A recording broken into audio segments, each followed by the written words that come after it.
Congratulations on the new season. I got to watch a few of the episodes and enjoyed them. So why don't we start by, for each of you, telling us a little bit about where your characters are at the outside of the season and kind of where they're heading and what they're facing in the season.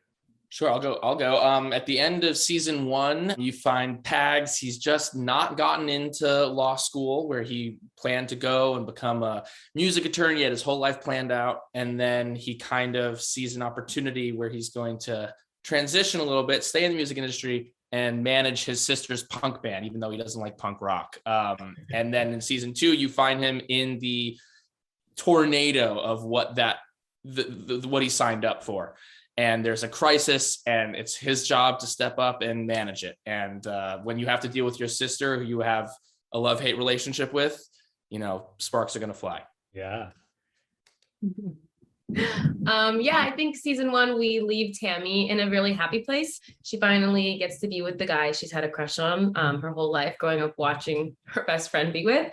And then we start the season 2 with him, and we see where they're at in their relationship. And I think since dating Mikey, Tammy starts to learn to kind of follow her heart a little bit more, and it leads her in a different direction this season, but they're going to have to watch to find out where it takes her. Yeah, and with Jeannie, at the end of season 1, they have just taken on Pags as a manager and are trying to really pursue this music thing full time. Obviously, Jeannie can't really keep a job outside of that. We learned that in season 1 too. And so going into season 2, they're starting to maybe try to get professional gigs and see where it goes. And maybe Jeannie is also looking for slightly more of a voice in the band. So we get to see what that means for her, and just a couple more layers to a character that previously most of us just know as a rockin' chick. Yeah. So give us some flavor behind the scenes for all of you. What was a moment or an experience that you had filming this season that if you look back 20 years from now, you'll say, wow, that's the thing I really remember about this, for each of you?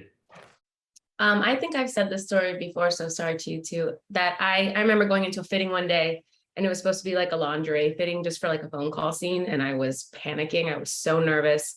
And Ro, our designer, she had told Ed that I was freaking out about this lingerie fitting. And when I walked into the fitting that day, I happened to see hanging up a little custom-made Dolphins Bob Greasy jersey from the 80s. Ed knows I'm the biggest Dolphins fan.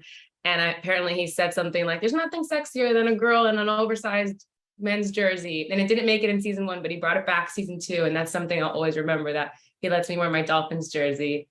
I think it's sick. I love that.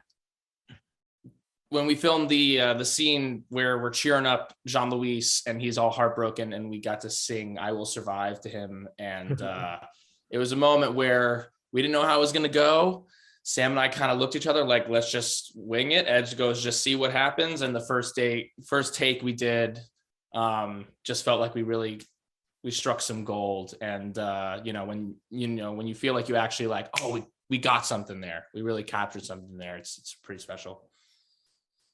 Yeah. And for me, Ed had a lot more faith in me than I think I did in terms of my guitar playing. So there is a song that I do actually play live that I was every free second I had, I was practicing on set, and I was so nervous about it. And there is a scene where, I play a little bit for him and as my dad, and he had this real moment where he was like, oh, I can't wait till the next scene where this comes back. You guys are gonna, and it was a very actual dad moment where I was like, don't tell people that, I'm not ready for this. But it was really sweet to have somebody sort of say, no, you can do this, and you've got it. And to be able to actually see it to fruition, it was really cool to just be in a supportive environment like that.